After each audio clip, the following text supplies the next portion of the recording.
السلام علیکم ورحمۃ اللہ وبرکاتہ۔ امید کرتے ہیں کہ آپ سب خیر و عافیت سے ہوں گے۔ اللہ تعالیٰ آپ سب کو اپنے حفظ و امان میں رکھے، آمین۔ آج کی اس ویڈیو میں ہم آپ کو بتائیں گے کہ رمضان المبارک کے آخری عشرے میں کون سی دعا پڑھی جاتی ہے۔ رمضان المبارک کا پورا مہینہ دیگر مہینوں سے زیادہ اہمیت کا حامل ہے اور ماہ رمضان تمام مہینوں کا سردار ہے، مگر ماہ رمضان کے آخری 10 دنوں کی اہمیت اور عظمت بہت زیادہ ہے۔ آخری عشرہ جہنم کی آگ سے نجات کا عشرہ ہے۔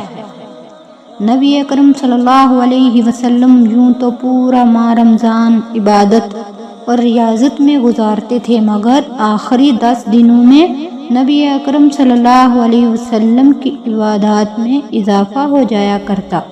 چنانچہ حضرت عائشہ رضی اللہ تعالی عنہا نے فرمایا، جب آخری عشرہ شروع ہوتا تو حضرت نبی کریم صلی اللہ علیہ وسلم کمر بستہ ہو جاتے، اس کی راتوں کو زندہ رکھتے اور گھر والوں کو جگایا کرتے، اور نبی اکرم صلی اللہ علیہ وسلم آخری 10 دن کا اعتکاف بھی فرمایا کرتے تھے۔ چنانچہ حضرت عائشہ رضی اللہ تعالی عنہا سے مروی ہے کہ حضور نبی اکرم صلی اللہ علیہ وسلم رمضان المبارک کے آخری 10 دن اعتکاف کیا کرتے تھے، یہاں تک کہ اللہ تعالیٰ کے حکم سے آپ صلی اللہ علیہ وسلم کا وصال ہو گیا۔